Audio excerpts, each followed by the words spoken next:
मुझे 8 साल हो गए इस फील्ड में और शुरुआत तो मेरी बहुत ही बुरी थी। मैंने पहले शुरुआत में 6 माह बिल्कुल फ्री काम किया, अपना घर सेल किया, अपनी गाड़ी सेल की, वो पैसे अपने ऊपर लगाए कुछ बनने के लिए। क्योंकि दिखता है तो बिकता है ना। अम्मा दावा रखूँगी तो आऊँगी ना आपके पास, ठीक है। आप आगे से अपनी डिमांड लेके बैठ जाएं तो कितना दिल दुखेगा इंसान। कई बार तो मैं अपना रूम लॉक करके और इतना सैड हो जाती हूँ कि मेरे घर वाले जो होते हैं ना, मुझे देखकर परेशान हो जाते हैं। वो बातें, वो चेहरे जब सामने आते हैं वो फिर दिल दुखता है कि इन्होंने ये बात की थी मुझे जब मेरे ऊपर मतलब बुरा टाइम था।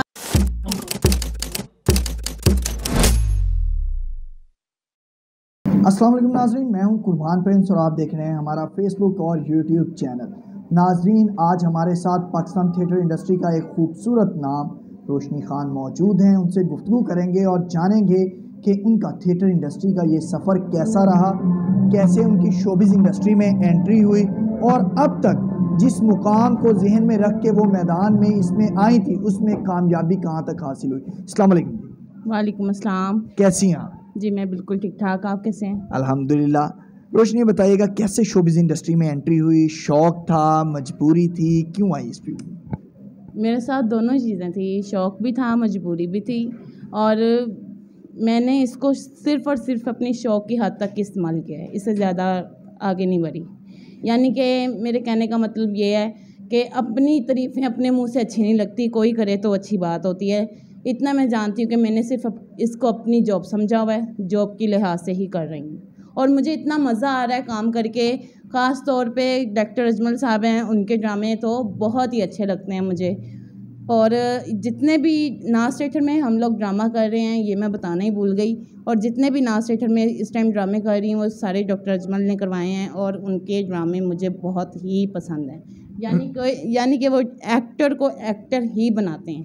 रोशनी खान ये असल नाम है या फिर शोबिज़ इंडस्ट्री का नाम रखा गया? क्योंकि बहुत से फ़नकार ऐसे होते हैं जिनके ओरिजिनल नाम कुछ और होते हैं और शोबिज़ में आके वो निक नेम के तौर पर रख लेते हैं कुछ। जी बिल्कुल ऐसे ही है। मेरा जो ये शोबिज़ का ही नाम है रोशनी खान। वैसे मेरा जो वो मेरा अपना सेपरेट नाम है वो मैं बता नहीं सकती, आई एम सो सॉरी। कितना अरसा हो गया है शोबिज़ इंडस्ट्री में आए हुए, और जब पहली दफ़ा थिएटर में आई कितनी पेमेंट मिली थी? क्योंकि पहली आमदन जो होती है वो यादगार होती है। वो मर्द हो उसकी पहली सैलरी बड़ी यादगार होती है, लड़की हो उसकी सैलरी बड़ी यादगार होती है। तो कितनी पेमेंट मिली थी और कितना अरसा हो गया? झूठ बिल्कुल नहीं बोलूँगी। मैंने पहले शुरुआत में 6 माह बिल्कुल फ्री काम किया, बिल्कुल ही फ्री काम, बल्कि अपना घर सेल किया, अपनी गाड़ी सेल की, वो पैसे अपने ऊपर लगाए कुछ बनने के लिए, यहाँ पे कुछ बनने के लिए। क्योंकि दिखता है तो बिकता है ना।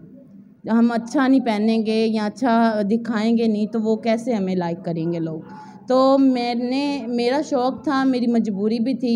मैंने अपना घर सेल करके वो अपने ऊपर लगाया। मैंने किसी के आके हाथ नहीं फैलाया या अपने आप को मतलब गंदा नहीं किया, इतना मैं जानती हूँ। यानी कि शोबिज़ की जो चकाचौंध रोशनियाँ हैं उसमें रोशनी खान को बहुत से अंधेरों से निकलना पड़ा और फिर आकर वो रोशनी उसने फैलाई है अपने नाम की। जी बिल्कुल, बेशक ऐसे ही आप समझ रहे हैं, बिल्कुल ऐसे ही है। तो कहाँ तक अब तक कामयाबी मिली है? कितना अरसा, साल कितने हो गए हैं? मुझे 8 साल हो गए इस फील्ड में और शुरुआत तो मेरी बहुत ही बुरी थी और इतना कि मैं तंग थी ना। आपकी सोच होगी इतना, ये नहीं मैं किसी की बुराई कर रही हूँ, किसी प्रोड्यूसर की या फिर किसी एक्टर की, मैं उनके नाम नहीं लूँगी, लेकिन शुरुआत जो थी ना मेरे लिए बहुत टफ थी।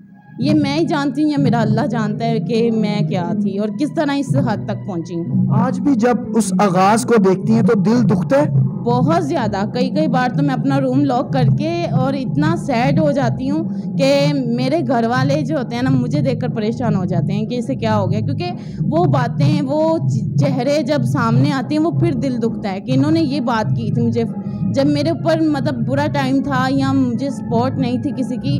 तो मैं इनके पास गई, आप ही लगा लो, आपके पास कोई काम है, मुझे अगर आपकी हेल्प की ज़रूरत है तो कोई हम्मा दावा रखूँगी तो आऊँगी ना आपके पास, ठीक है। आप आगे से अपनी डिमांड लेके बैठ जाएं तो कितना दिल दुखेगा इंसान। यानी इस बात में हकीकत है कि इस फील्ड में डिमांड्स रखी जाती हैं? बिल्कुल रखी जाती हैं। मैं तो बिल्कुल साफ बात बोलूँगी, मुझे किसी का डर नहीं, मैं अपना करती हूँ, अपना खाती हूँ, ठीक है। हमारी फील्ड में जो पहले था वो नहीं है अब, जो अब है वो पहले नहीं था। मैं बस इतना कहूँगी, साफ लिफाजों में बोलने की ज़रूरत ही नहीं है। समझदार आप भी हैं और वाम भी बहुत समझदार है। अदाकाराओं के नामों के साथ बाहर फ्लेक्स पे लिखा होता है लाखों दिलों की धड़कन, फिल्म स्टार, परी चेहरा, शोखो चंचल हसीना। कौन है जो ऐसे अलकाबात नामों के साथ लिख रहा होता है? अभी पहला ड्रामा होता है और फिल्म स्टार लिख दिया जाता है, कैसे होता है ये? बस यही तो कहना चाह रही हूँ कि मतलब एक जो स्ट्रगल होती है ना, अपना एक नया ट्रेंड चला हुआ है हमारी फील्ड में। वो ये है कि जैसे कि मैंने 8 साल हो गए मुझे इस फील्ड में, ठीक है, मैं मेहनत से आगे आई हूँ, ठीक है। अब क्या होता है जी, लड़की को टके का पता नहीं होता ड्रामा क्या है, और उसे पता नहीं होता कि उसकी मतलब खड़े कैसे होना है सेट पे, किस तरह खड़े रह के एक्टर से बात करनी है, ठीक है। और उन लड़कियों को यकीन माने इस तरह आगे लाया जाता है कि आपकी सोच होगी, जिनको काम का पता ही नहीं होता।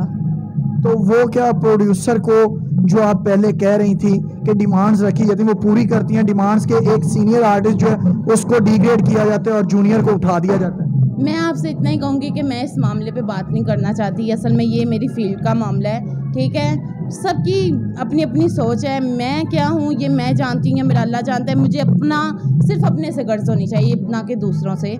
मैं बस इतना ही कहूँगी कि उनके अपने माइंड हैं और वो अपना सोचते हैं, मैं अपना। रोशनी, सोशल मीडिया ने हमारे ड्रामा इंडस्ट्री को कितना मुतासिर किया है? बहुत सी अदाकाराएं हैं जो टिकटॉक पे आ गई हैं, बिगो लाइव पे आ गई हैं, फेसबुक पे लाइव आ रही होती हैं। उसकी वजह से आप समझती हैं कि ड्रामा अब इन थिएटरों में आना कम हुए हैं, कि जब वो फ्री में देख लेते हैं तो वो क्यों टिकट लेंगे 1000-1500? यही बात बिल्कुल ठीक कहा आपने कि जब हम लोग ये मोबाइल, सोशल मीडिया, टिकटॉक हो गया, व्हाट्सएप हो गया, व्हाट्सएप तो एक आम चीज़ है ना, उस पर तो बात की जाती है, ठीक है।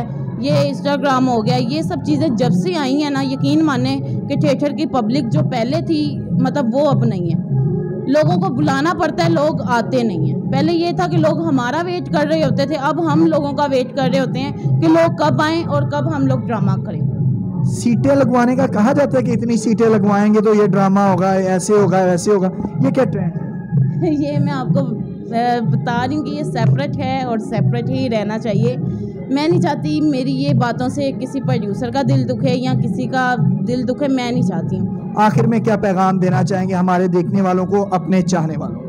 मैं यही पैगाम देना चाहूँगी कि आपकी सबसे ज़्यादा मुझे सपोर्ट की ज़रूरत है। मेरे जितने भी फैंस हैं, जितने मुझे लाइक करते हैं, जितने फॉलो करते हैं, आप सबकी दुआओं की ज़रूरत है। आप सबकी मुझे सपोर्ट की ज़रूरत है। जैसे 8 सालों में आपने मुझे सपोर्ट किया है, वैसे ही मुझे सपोर्ट करते रहें। मैं कुछ बनना चाहती हूँ, मैं अपना नाम रोशन करना चाहती हूँ और अपने माँ बाप के लिए कुछ करना चाहती हूँ। बस ये पैगाम है मेरा। बहुत शुक्रिया रोशनी खान जी। नाजरीन, आपने रोशनी की खूबसूरत गुफ्तगू सुनी, जिन्होंने अपने मदाहों से अपील की है कि जिस तरह से गुज़श्ता 8 सालों से वो उनके साथ प्यार कर रहे हैं, मोहब्बत का इजहार कर रहे हैं, इसी तरह अपने प्यार और मोहब्बत का इजहार करते रहें। जहाँ जहाँ वो ड्रामा में परफॉर्म करने जाएँ, वहीं वहीं उनका ड्रामा देखने के लिए आएँ। और उन्होंने कहा कि वो अपने नाम की तरह वाकई शोबिस की चकाचौंध रोशनियों में एक खूबसूरत रोशनी की किरण बखेरना चाहती हैं। उम्मीद है हमारी आज की ये वीडियो आपको पसंद आई होगी।